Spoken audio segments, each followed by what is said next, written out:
5 साल काम और जिंदगी भर आराम, ये सुनने में तो कितना अच्छा लगता है ना कि काश ऐसा हो सकता कि हमें सिर्फ अगले 5 या 10 साल काम करना पड़ेगा और उसके बाद जिंदगी भर आराम ही आराम। ना तो रोज सुबह जल्दी उठकर जाने की टेंशन होगी और ना ही बॉस की चिक चिक सुनने की।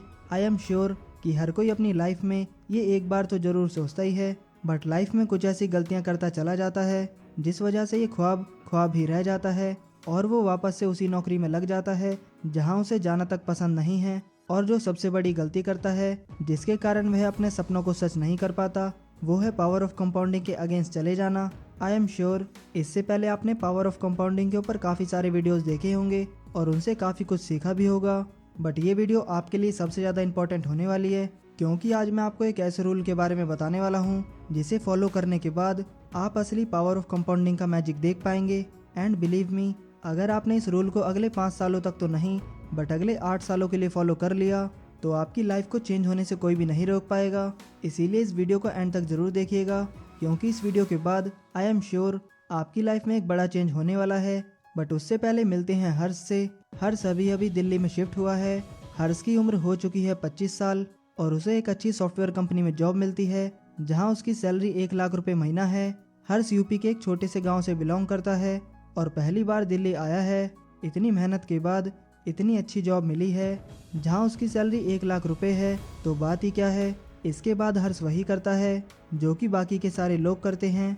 सबसे पहले तो हर्ष एक पॉर्श एरिया में फ्लैट देखता है जहां का रेंट होता है 25,000 रुपये। अब हर्ष का ऑफिस थोड़ा दूर होता है और अब इतनी अच्छी सैलरी होने के बाद लोकल मेट्रो में कौन ही सफ़र करना चाहेगा, तो हर्ष जाता है एक न्यू ब्रांडेड कार लेने और उसे पसंद आती है टाटा की नेक्सॉन गाड़ी जहां वो सबसे हाईएस्ट मॉडल चूज करता है जिसकी प्राइस होती है 15 लाख रुपए। अब इसमें से हर्ष 20% तो डाउन पेमेंट कर देता है और बाकी के बचे 12 लाख का वो लोन ले लेता है। अब इसे ईएमआई कैलकुलेटर से देखते हैं।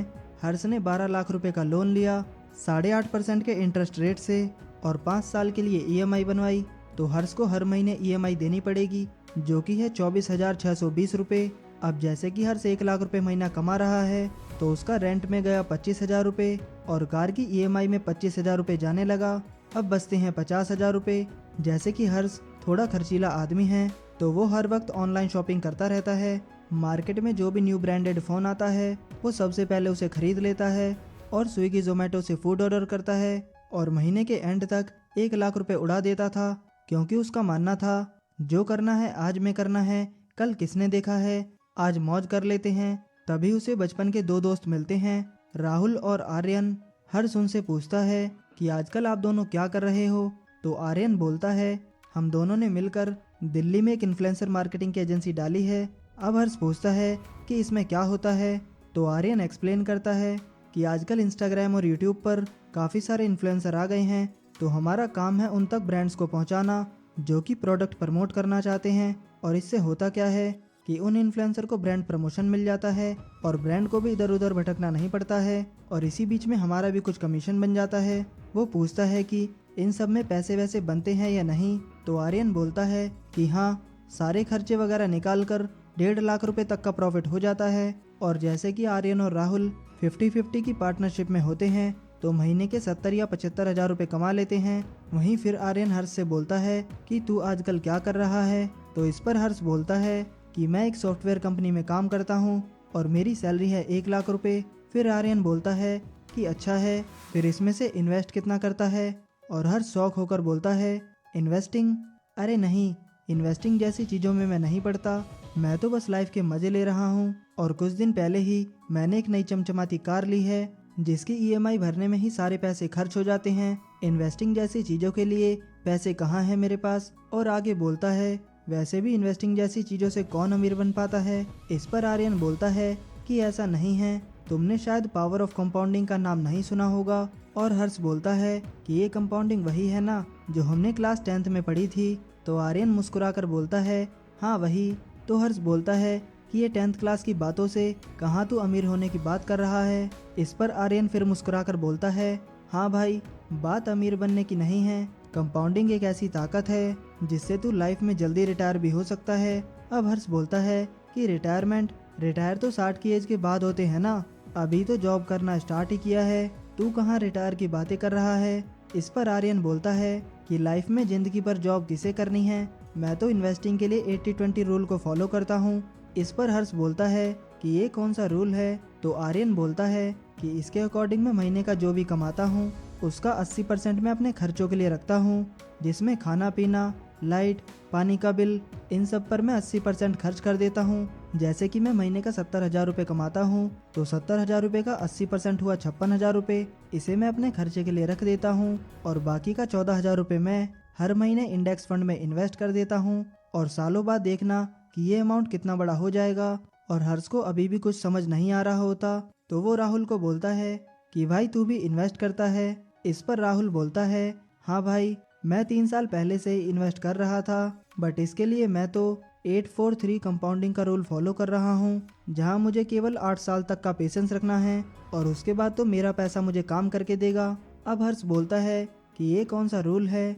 अब राहुल बोलता है कि भाई देख, मेरे ज़्यादा खर्चे तो है नहीं और ना ही मेरे पास कोई आलीशान कार है और ना ही कोई महंगा फ़ोन है, क्योंकि मैं उन चीज़ों पर खर्चा करता हूँ जहाँ मुझे ज़रूरत होती है। इसीलिए मैं हमेशा 30,000 रुपये हर महीने इंडेक्स फंड में इन्वेस्ट करता हूँ। इस पर हर्ष बोलता है कि 30,000 ही क्यों। तो राहुल बोलता है कि ये 30,000 मेरे आने वाले टाइम पर मेरी रिटायरमेंट का सहारा बनेंगे। और हर्ष को लगता है कि क्या ही फ़ायदा है इतना पैसा इन्वेस्ट करने का, अभी मौज करो, कुछ नहीं रखा इन सब में। और फिर हर्ष वहाँ से चला जाता है और फिर अपनी मस्ती में जीना स्टार्ट कर देता है। और वो मंडे टू फ्राइडे दिन रात काम करता है, मेहनत करता है, सुबह 7 बजे उठकर ऑफिस जाने के लिए निकलता है और रात को 8 बजे तक घर आता है और नेटफ्लिक्स देखकर पिज्ज़ा खाते हुए सो जाता है। अब ऐसा करते करते 5 साल हो जाते हैं। अब हर्ष राहुल और आर्यन को फ़ोन करता है और बोलता है चलो मिलते हैं यार।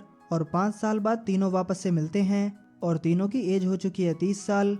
अब जहां आर्यन ने 25 की एज में इन्वेस्टमेंट स्टार्ट की थी और वो हर महीने अपनी इनकम का 20% इन्वेस्ट करता है, तो हर महीने वो 14,000 रुपये इन्वेस्ट कर रहा होता है, जहां उसे 12% का रिटर्न मिल रहा होता है। तो 5 साल इन्वेस्ट करने के बाद अब 30 साल की एज में उसके पास हो जाएंगे 11,54,000 रुपये। और वहीं राहुल को देखिए, राहुल ने 22 की एज में इन्वेस्टमेंट करनी स्टार्ट कर दी थी और जैसे कि वो हर महीने 30,000 रुपये इन्वेस्ट कर रहा था और जहां उसे 12% का रिटर्न भी मिल रहा है। और 8 साल इन्वेस्ट करने के बाद अब 30 साल की एज के बाद उसके पास हो जाएंगे 48,45,797 रुपये। और ये देखकर हर्ष हैरान हो जाता है और बोलता है यार मेरे पास तो इतने सालों में एक भी रुपया सेव नहीं हो पाया। और राहुल के पास लगभग 50 लाख रुपए इकट्ठे हो गए हैं। और हर्ष राहुल से बोलता है कि यार ये 8-4-3 रूल क्या था जिसके बारे में तू मुझे बता रहा था। तो राहुल बोलता है कि तू थोड़े टाइम और रुक जा, तुझे सब कुछ पता चल जाएगा। अब हर्ष भी इन्वेस्ट करना चाहता था, बट उसने अब एक घर लोन पर ले लिया था जिसकी ईएमआई जाने लग गई थी। और जैसे ही उसकी कार की ईएमआई खत्म हुई तो अब होम लोन आ चुका था और वो अब भी कोई भी पैसे सेव नहीं कर पा रहा था। और फिर वो वापस से अपने अपने कामों में लग जाते हैं और 7 साल बाद वापस फिर से मिलते हैं। अब इनकी एज हो चुकी थी 37 साल। और अब आर्यन की इन्वेस्टमेंट को देखिए, 37 की एज में उसकी इन्वेस्टमेंट 45,11,530 रुपये हो चुकी है। और वहीं राहुल की इन्वेस्टमेंट को देखिए, राहुल अभी भी 30,000 रुपये इन्वेस्ट कर रहा है। 15 साल हो गए हैं उसे इन्वेस्टमेंट करते हुए और उसकी वेल्थ हो चुकी है 1,51,37,280 रुपये। और ये देखकर हर्ष के होश उड़ जाते हैं और हर्ष बोलता है कि यार पहले तूने 8 साल तक इन्वेस्ट किया था, जब हम लास्ट टाइम मिले थे तो तेरी वेल्थ 50 लाख थी और अगले 7 सालों में 3 गुना बढ़कर 1,51,00,000 कैसे बन गई। ये सुनकर राहुल बोलता है कि यही है पावर ऑफ कंपाउंडिंग की ताकत। और राहुल हर्ष को समझाता है कि इसे ही 8-4-3 रूल कहा जाता है, जहां अगर आप महीने का 30,000 रुपये इन्वेस्ट कर रहे हो और आपको इंडेक्स फंड में 12% का एनुअल रिटर्न मिल रहा है, जो कि इतना मुश्किल नहीं है, तो आपको पहले 50 लाख बनाने में 8 साल लगेंगे, जो कि आपके लिए थोड़ा पेनफुल हो सकता है क्योंकि पहले 50 लाख बनाना थोड़ा मुश्किल है। फिर होता है कंपाउंडिंग का जादू, क्योंकि अगले 50 लाख बनाने में आपको केवल 4 साल लगेंगे और उसके अगले 50 लाख बनाने में केवल 3 साल। और अगर आप इन्फ्लेशन को एडजस्ट करके भी देखोगे तो अगर इसे SIP कैलकुलेटर में देखें तो राहुल ने 22 की एज में 30,000 रुपये महीने की इन्वेस्टमेंट स्टार्ट की और उसने 23 सालों के लिए इन्वेस्टमेंट किया, यानी कि 45 की एज में अगर हम इन्फ्लेशन को भी एडजस्ट करके देखते हैं तो इसकी वेल्थ बनेगी 1,78,56,381 रुपये, यानी इन्फ्लेशन एडजस्ट करने के बाद भी लगभग 1,80,00,000 रुपये। और अब राहुल अपना इन्वेस्टमेंट अगले 5 सालों तक बढ़ा देता है, यानी कि 50 की एज तक कंटिन्यू रखता है। तो अब राहुल की इन्वेस्टमेंट इस कैलकुलेटर में देखें तो राहुल 28 साल तक इन्वेस्ट करता है, तो 50 साल की एज में उसकी वेल्थ लगभग 8 करोड़ 30 लाख रुपए बन चुकी होगी। और यही होता है कंपाउंडिंग का 843 रूल, जहां आपको पहले 8 सालों तक पेशेंस रखना पड़ता है। उसके बाद तो आपका पैसा कंपाउंडिंग की मदद से जल्दी जल्दी ग्रो होने लगता है। और कंपाउंडिंग इसी तरह काम करती है। तो अगर आज से आप 30,000 रुपये की SIP इंडेक्स फंड में करते हैं तो अगले 8 सालों में आपके पास 50 लाख रुपए होंगे। अब अगर आपकी इनकम इतनी नहीं है तो पहले कैसे भी करके अपनी इनकम को बढ़ाने पर ध्यान दो, ताकि आप ज़्यादा पैसा इन्वेस्ट कर सकोगे। और अगर आपकी इनकम ठीक ठाक है और आप अपनी इनकम का 50 से 60% तक सेव कर लेते हो तो आप ज़्यादा से ज़्यादा इन्वेस्ट कर पाओगे। जैसे कि राहुल ने अपनी इनकम को अच्छे से सेव किया और इन्वेस्ट किया, बट वहीं पर हर्ष अपने शौक पूरे करने में लगा रहता है और 50 की एज में भी वो बस जॉब ही करता रहता है। वहीं राहुल चाहे तो आराम से रिटायर भी हो सकता है। तो अगर आप छोटे से अमाउंट से भी स्टार्ट करते हो तो लॉन्ग टर्म में हमेशा आपको फ़ायदा ही मिलेगा। बट अगर आप चाहोगे कि अगले 3-4 सालों में ही आप करोड़पति बन जाओगे तो ये पॉसिबल नहीं है। आपको टाइम और पेशेंस रखना पड़ेगा। तो पहले स्टार्टिंग में अपनी इनकम को बढ़ाओ और जब आपकी इनकम अच्छी खासी हो जाए तो सेविंग्स पर ध्यान दो और उन्हें इन्वेस्ट करो। और जब आप एक ठीक ठाक अमाउंट इन्वेस्ट करने लग जाओगे तब कंपाउंडिंग आपको पेड़ लगा कर देगी, जिसका फल आप पूरी लाइफ आराम से एंजॉय कर सकते हैं। तो आई होप इस वीडियो से आपको कंपाउंडिंग का मैजिक तो समझ आ गया होगा। और दोस्तों, अगर आप भी इंडेक्स फंड में इन्वेस्ट करना चाहते हैं तो उसके लिए आपको एक डीमेट अकाउंट की ज़रूरत पड़ेगी, जिसकी लिंक आपको नीचे डिस्क्रिप्शन बॉक्स में दी गई है। आप वहां से भी अपना फ्री में डीमेट अकाउंट ओपन करवा सकते हो। और दोस्तों, आज के इस वीडियो में इतना ही।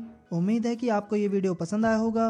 अगर वीडियो पसंद आया हो तो वीडियो को लाइक करें और ऐसे ही वैल्यूएबल वीडियोस को देखने के लिए हमारे चैनल को सब्सक्राइब करना ना भूलें। आपका कीमती समय देने के लिए धन्यवाद।